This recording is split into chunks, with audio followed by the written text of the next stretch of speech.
오늘은 아가서 6장 11절부터 13절까지입니다. 골짜기의 푸른 초목을 보려고 포도나무가 순이 났는가 석류나무가 꽃이 피었는가 알려고 내가 포도동산으로 내려갔을 때 부지중에 내 마음이 나를 내 귀한 백성의 수레 가운데 이르게 하였구나. 돌아오고 돌아오라 술람미 여자야. 돌아오고 돌아오라 우리가 너를 보게 하라. 너희가 어찌하여 마하나임에서 춤추는 것을 보는 것처럼 술람미 여자를 보려느냐. 아멘. 오늘은 핍박받는 신부를 변호하다라는 제목으로 나누겠습니다.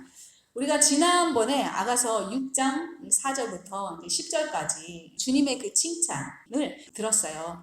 그 계시 안에서 신부는 쭉 살아가게 되는데 그 계시는 믿는 자나 믿지 않는 자에게도 이 신부는 너무 아름답다는 거예요. 또한 모든 왕비 후궁들보다 가장 뛰어난 나에게 단 하나뿐인 완전한 자라구나 이렇게 칭찬해 주시죠. 그리고 왕비와 후궁들도요 그 신부를 보고 아름답다고 복된 자라고 칭찬을 하게 됩니다.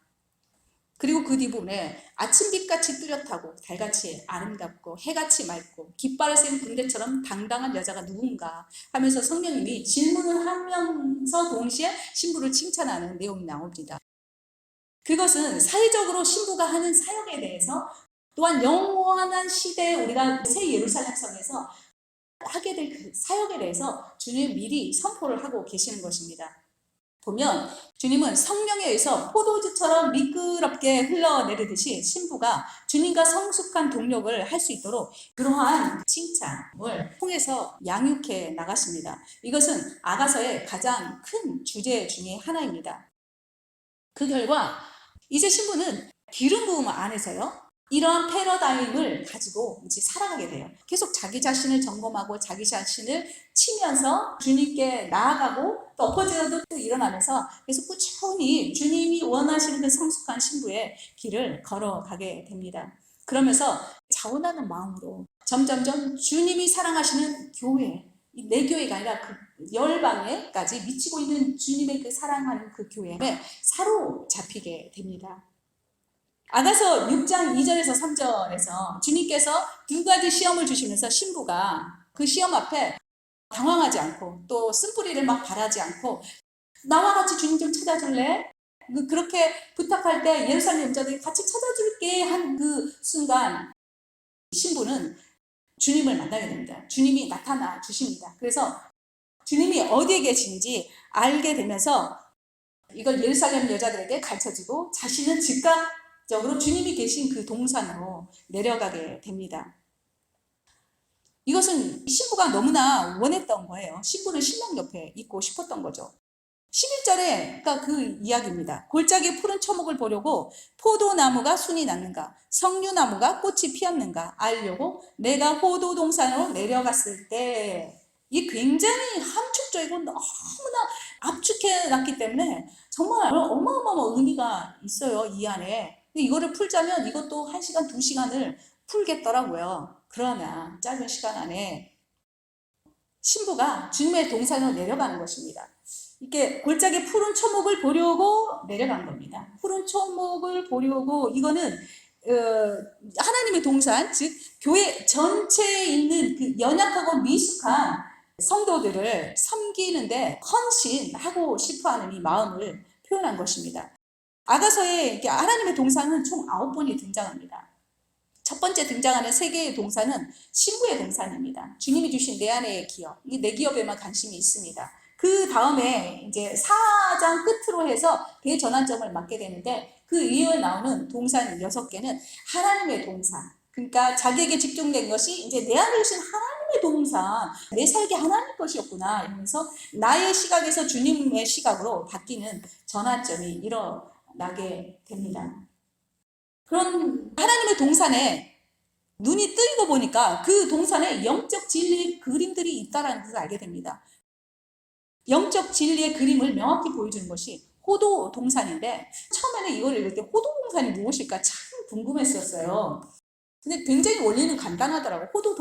호도가 무엇인지 알면 되겠더라고요. 호도는 두터운 그늘을 가지고 있다고 해요. 그래서 한여름에 열기를 막아준대요. 뜨거운 태양이.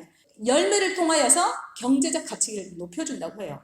포도에서 생산되는 기름은 비누를 만드는 데 사용되는데 이것은 정화를 한다라는 뜻을 갖고 있고 그 나뭇잎은 몸을 치료하는 약으로 쓰인다고 해요. 하나도 버릴 게 없네요. 그렇죠? 포도씨의 생명은 안에 있죠. 그런데 우리 껍질을 버리잖아요. 그러나 이 포도 껍질이 깨어져야 이 씨앗이 땅에 뿌려져서 나게 되죠. 그처럼 깨어져야만이 생명이 나는 거예요. 다른 이들에게 기름도 열매도 치유에 그것도 줄 수가 있는 거예요. 섬길 수가 있는 거예요. 깨지지 않는 자는 지어지지가 않는 거죠. 이거는 자아의 죽음을 얘기하는 건데 자아의 죽음을 거쳐야만 우리는 타인을 섬길 수 있다라는 이 말씀인 거예요. 포도 동사 거기 가보니 내 자아의 죽음에 대해서 직면하게 되는 것입니다. 포도 동산의 상징적인 의미는요, 결국 주님과의 만남입니다. 친밀감입니다. 주님과의 그 사랑의 깊이를 체험하는 것입니다. 그 안에서 자아의 죽음이 시작되는 것입니다. 나르시시즘, 에고이즘, 막시즘, 또 칼비니즘, 페미니즘 너무나 많아요. 그죠? 이즘, 이거는 주의를 얘기하는 거죠. 이 주의는 참 멋있어 보여. 나르시시즘, 에고이즘, 페미니즘, 너무 멋있다. 하지만 이거는 자기애의 표현입니다. 자기애를 영어로 표현한 것 뿐입니다. 자기애를 포장하는 표현들이죠. 신부는 과거에 이런 주의, 이즘에 둘러싸여 있었어요. 이것을 향해서 막 나아가기도 하고 비전을 세우기도 하고 쪄들어 있었는데 하나님의 동산을 보니까 정말 너무나 가슴이 뛰는 거예요. 그래서 세상의 가치관과 그 패러다임을 완전히 버리고 예수님이 계시는 하나님의 동산으로 과감하게 뛰어들게 됩니다. 골짜기의 푸른 초목을 보려고 신부는 언제인지는 몰라요. 우리에게도 다 그 경험이 있을 거예요. 그 어느 때인지는 모르지만 하나님의 동산에 내려가서요. 싱그러움 또는 활력적인 푸르름을 본 적이 있었어요. 그래서 그 느낌이 지금 생생하게 살아나는 것입니다. 과거에 봤던 것이. 또 급하게 그래서 다시 보고 싶은 마음이 든 것인데 생각해보니 이것이 무엇인가 보니까 선교지에 갔을 때 봤던 그런 전도의 현장이라든가 이런 것들이 이제 막 저에게 다가오는 그런 시점도 있었고 행동까지 동반하게 막 들뜨게 하는 그 하나님의 동산에서 푸르름은 하이디 베이커의 책을 읽으면서 또 그 영상을 보면서예요. 하나님의 백성들이 일어나고 있는 그 푸르름을 보고 정말 저기 너무나 가고 싶다 이런 소원이 막 일어나는 거죠. 심장이 두근거리더라고요. 그리고 기도의 집 사역을 보는데 그 메시지를 막 듣고 또 풀고 막 이런 시간을 제가 갖고 있는데 그것이 제 마음 막 동하게 하고 움직이게 하는 것입니다. 그 푸른 초목을 보고 있는 거예요. 기도의 집의 융성함. 어떤 식으로 기도의 집을 통하여 주님의 나라가 생명들이 일어나고 부흥이 일어나는가. 이것을 보고 싶은 거예요. 진짜 실제로 보고 싶은 거예요. 듣고만이 아니라. 신부는 자기 이제 익숙해요. 그러니까 이 공간에서 주님이 하실 어떤 사역이 이제 끝났다면 벗어나서 다른 곳에서 주님의 나라를 발견해야 되는 거예요. 이제 확장해 가는 거죠. 아가서 2장 1절에서 신부는 자기 자신을 골짜기의 백합화라고 했어요. 그것은 세상의 어둡고 더러운 곳에 자기가 예수 그리스도의 형상을 가진 자라는 것을 깨닫기까지는 한다는 것입니다. 그러나 함께 가자라는 주님의 부르심에 응답할 수 없는 그 연약함을 갖고 있었어요. 근데 6장 11절에 와서는 신부는 이 타락한 세상 가운데서 백합화라는 정체성을 가지고 번창하는 하나님의 동산을 보면서 마음이 두근거리기 시작하는 것입니다. 이제 신부는 나 개인을 넘어 교회 전체 또 내 교회를 떠나서 열방의 하나님의 그 포도원이 궁금한 거예요. 포도원에 순이 났는지 성류나무가 꽃이 피었는지 직접 보고 싶은 거예요. 모험을 그래서 감행하게 됩니다. 신부는. 나의 이런 익숙한 태도를 벗어나서 하는 그 모험, 그거 주님 명할 때 하는 거, 이것을 지금 신부가 하겠다는 거예요. 지금. 성경에서는 포도나무와 포도원은요, 하나님의 백성과 그분의 역사에 대해서 말합니다. 이사야 5장에도 나오고요, 요한복음 15장에도 나오죠. 순이 피어나는 포도원은 순이 난다는 거죠. 아직 열매가 나지 않는 포도나무를 말합니다. 다시 말해서 미성숙한 성도, 미성숙한 교회를 말하고 있습니다. 꽃이 피는 성류는요, 성도 한 사람 한 사람을 말합니다. 이미 나고 있는 순과 피어나는 꽃은요, 아가서 2장 11절에서 13절에 나와 있는 것처럼 하나님이 곧 방문하게 될 것이라는 것을 예언적으로 표징하고 있었었죠. 마찬가지로 여기에서 나오는 포도나무의 순과 그 꽃이 피어나고 있는 석류나무는 어린 성도, 어린 교회에 대해서 곧 하나님이 방문이 있을 것이라는 것을 예언적으로 표징한 것입니다. 신부는 사랑의 인내로 사람들을 대하면서 아직 미성숙한 교회들을 섬기게 됩니다. 4장에서는 신부가 아직 그 성품들이 연약했었어요. 아직 완성이 안 됐었죠. 피어나는 어떤 순 같은 것이었어요. 꽃 같은 것이었어요. 근데 그 신부를 향해서 예수님은 굉장히 열정적으로 살펴주시죠.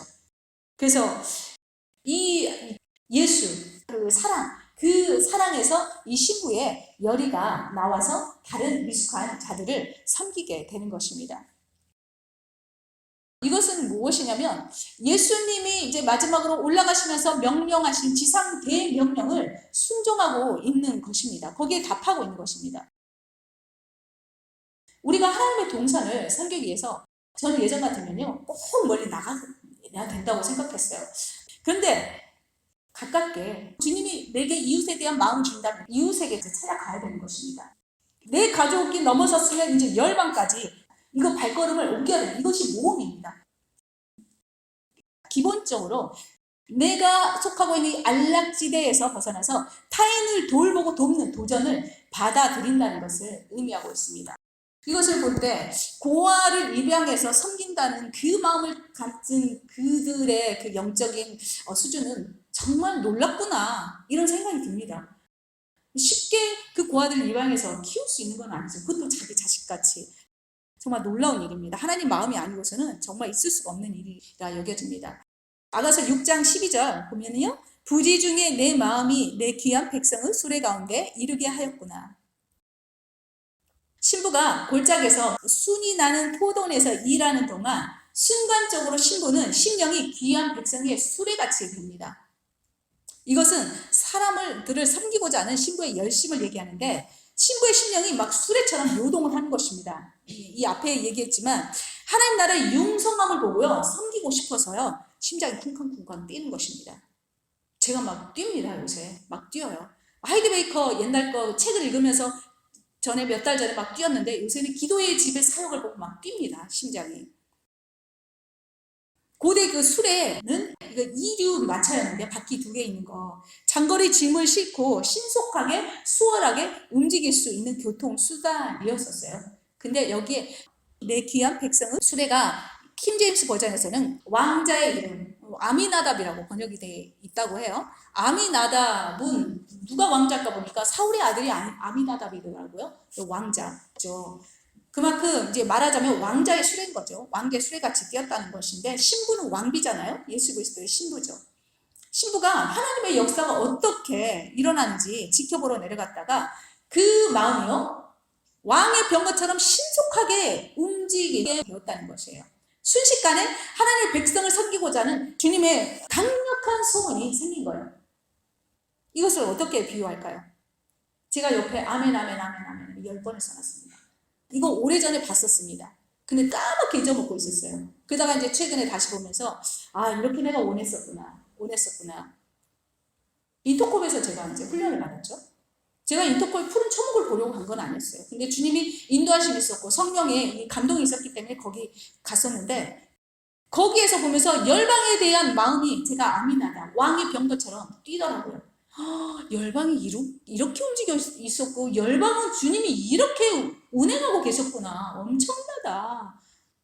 그전에도 알긴 알았는데 순회 선교단에서 또 인터컵은 또 다른 사역이더라고요. 신부의 그 마음이 왕의 수레같이 병거처럼 이렇게 급하게 갑작스럽게 막 쿵쾅거려서 뛰게 되는 것을 두 가지로 해석할 수 있어요. 한 가지는 신부가 정신이 나갔거나 아니면 주님을 향한 그 사랑으로 이 신부가 완전히 열정적으로 활화상 같이 되는 것입니다. 이제 신부는요, 순이 나는 그 포도나무들의 그 미숙함과 교만함, 그리고 말씀의 오류를, 그리고 부족한 분별력에 대해서 불쾌하기보다는요, 오히려 신부는 자신도 모르게 그들을 향해서 온유하고 안타까운 마음, 긍휼한 마음을 갖게 됩니다. 그렇게 되면서 신부 자신도 놀라게 되는 것입니다.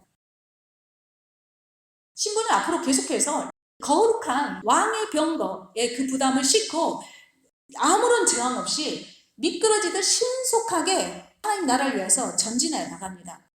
예수의 이름으로 우리도 그렇게 될 것을 선포합니다. 근데 이제 제가 다시 최근에 그것에 대한 불이 붙는 것입니다. 막 심령이 다시 뛰게 되고, 이렇게 귀한 것이었구나. 기도의 집에 사용, 이것이 그런 일을 하게 하시는 것이었구나 라는 것을 제가 체험하니까 더 이제 막 심장이 두근두근 하는 것입니다. 하나님은 우리가 소속된 교회뿐만 아니라 주님의 교회 전체를 사랑하십니다. 주님은 우리가 소속된 교회나 지체뿐만 아니라 주님의 교회 그 전체에 대해서 주인의식을 가지고 살아가기를 바라고 계십니다. 모든 교회를 향한 그 열심은 마지막 때 주님의 교회가 연합을 이루기 위해서 꼭 필요한 마음가짐입니다. 주님의 마지막 유언 같은 기도가 요한복음 17장에 나오죠. 17장에 아버지와 내가 하나인 것처럼 그들도 다 하나가 되어 우리 안에 있게 하사, 이렇게 나옵니다. 요한복음 17장의 주제가 하나 되게 하는 것입니다. 우리가 온 열방이, 그것을 주님은 기도하시는 거예요. 하나 되기 위해서 예수 이름을 주셨다고 합니다. 그러니까 예수 이름 아니고서는 하나 될 길이 없습니다. 그런데 지금은 사람들이 대부분요, 자기가 소속된 기관만을 지지하고 그 안에 머물러 있기만을 원하는 것이 현실입니다. 주님은 현재 내 교회만, 내 가정, 나만 사랑하는 것이 아니라 주님의 시각으로 온 열방을 사랑하도록 열방을 그림을 그리면서 사람들을 가르치고 훈련시킬 목자들을 세우고 계십니다. 이렇게 하고 있는 교회는 어디인가 생각을 해봤어요. 아이야, 미국에, 그리고 K야, 한국에 24시간 기도의 집, 그리고 선한 목자교회. 지금 선한 목자교회는 아프리카까지 미쳐 있어요. 예수님 그 영성일기라고 하죠. 거기서는 또 오륜교회는 다니엘 기도회는 뭐 몇십 년 됐는지 모르겠어요. 굉장히 오래된 것 같더라고요. 하고 있죠. 그래서 많은 교회들이 여기에 참여하고 은혜를 받고 그렇잖아요. 또 온누리 교회는 전 세계에 온누리 교회에서 하는 그 채널이 있죠. 그것이 아프리카 오지까지 거기에 가 있더라고요. 선교사님들이 그것을 보면서 정말 많은 세웁이 있고 어려울 때 그걸 통하여서 기름 부음 받더라고요. 그러한 교회들을 주님은 세우고 계십니다. 요셉이요, 형들에 대해서 쓴마음을 가지고 있지 않았었어요. 그것처럼 신부는 과거에 성경을 파수하는 자들이나 성전을 지키는 자들이 신부를 때리고 굿하고요, 또 핍박하고 사역을 빼앗고 막 이랬었어요. 그러나 학대받았지만 그것에 그 쓴도를 갖고 있지 않습니다. 전혀 오히려 요셉과 같이 그들을 향한 사랑으로 가득 차게 됩니다. 7장에 가면은 쭉 이어지면서 신부는 거룩한 부담감을 왕의 병거처럼 부지런히 행함으로 신부의 마음에 있는 그 소원들을 주님의 뜻에 따라서 이루어 나갑니다. 이런 신부의 행동에 대한 교회의 두 종류의 반응이 아가서 6장 13절에 나옵니다. 13절에 보면요, 돌아오고 돌아오라 술람미 여자야, 돌아오고 돌아오라 우리로 너로 보게 하라. 첫 번째 교회의 반응입니다. 이것은 칭찬과 존경입니다. 예루살렘 여자들이 아가서 6장 1절에서요, 신부와 함께 주님을 찾고자 했었어요. 여기서 그들은 신부에게 배우려는 절박한 소원이 있었어요. 그것을 표현하기 위해서 돌아오라는 것입니다. 정말 신부에게 더 배우고 싶은데 신부가 이제 떠나려는 거예요. 에베소에 장로들이 있었어요. 다른 포도원으로 주님이 사도 바울을 보내죠. 그때 사도행전 20장 37에서 38에 다 크게 울며 바울의 목을 안고 입을 맞추며 다시 그 얼굴을 보지 못하리라 한 말을 인하여 더욱 근심하고, 이것이요, 하이드베이커의 사역에도 있었어요. 한 도시를 정말 거룩하게 만들어 가고 있는 왕성한 그때 하나님은 다른 도시로 옮기라는 명을 하십니다. 똑같은 것입니다. 하이드베이커를 붙잡지만 이때 하이드베이커는 가야 하는 것입니다. 그 포도원은 주님께 맡기고 가는 것입니다. 신부가 과감하게 모험을 해가려고 할 때 교회는 돌아오라, 나도 당신처럼 되고 싶으니 돌아오라 하는 것입니다. 우리에게 혹시 그러한 일이 있으면은 과감하게 사도 바울처럼 떠나야 하는 것입니다. 여기에서 술람미 여자야 처음으로 나와요. 아가서에서. 우리가 술람미 여자가 신부인 건 알고 있었지만 이름이 거론된 건 여기가 처음입니다. 술람미는요, 솔로몬과 같은 어원을 갖고 있어요. 수넴이라는. 이거 뭐냐면 둘 다 평화를 뜻하고 있습니다. 그래서 주님과 우리는 같은 이름을 갖고 있습니다. 두 번째 반응이 있어요. 교회의 두 번째 반응. 5장 7절에서 아가서 신부를 치고 상처를 주고 시기하고 질투하고 사역을 뺏기고 했던 그런 교회의 리더십들로부터 야유가 들려옵니다. 그들은 신부를 존경하는 예루살렘 여자들에게 비꼬는 투로 도전을 합니다. 야, 술람비 여자에게 뭐 특별한 게 있어? 왜 기다리는데? 이들은 신부에게 영적 조언을 받고자 하는 예루살렘 여자들의 그 마음을 무력화시키려고 합니다. 뒷부분을 보면 마하나임에서 춤추는 것을 보는 것처럼 너희는 술람미 여자를 보려 하느냐 이렇게 나오죠. 마하나임은요, 킹제임스 버전에서는 두 군대의 춤이라고 해석을 하고 있습니다.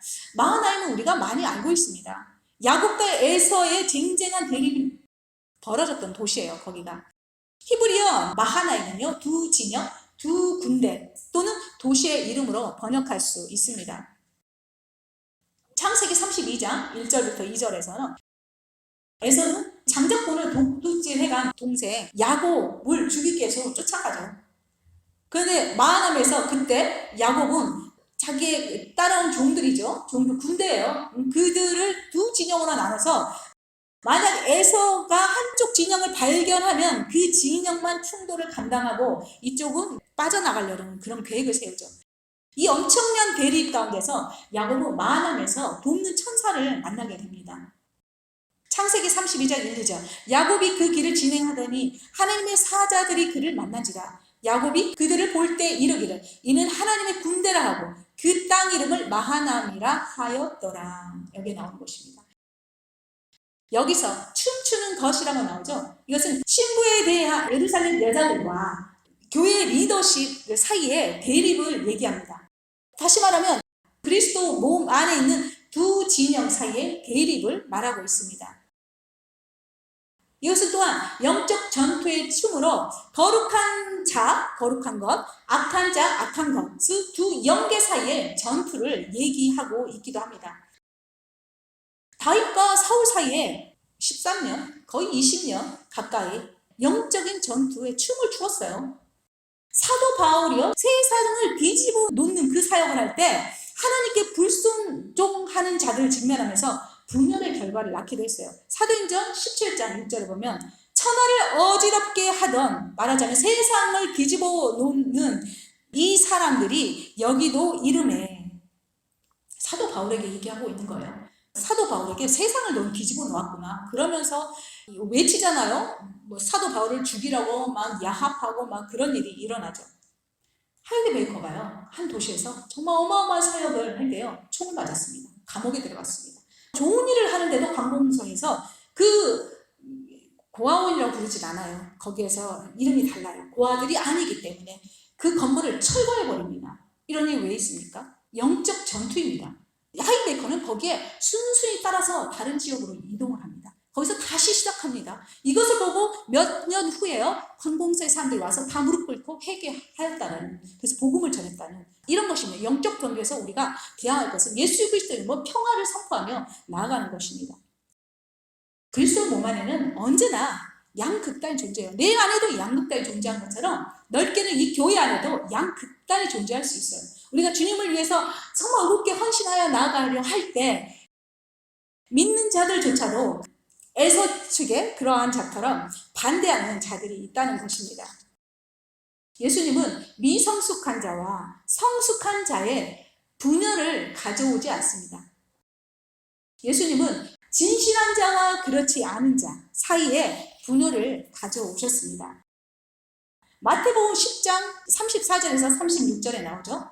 주님은 타협하려는 어미와 타협하지 않으려는 자녀들과 또 타협하려는 시어머니와 타협하지 않으려는 며느리 사이를 불화시키려고 오신 것입니다.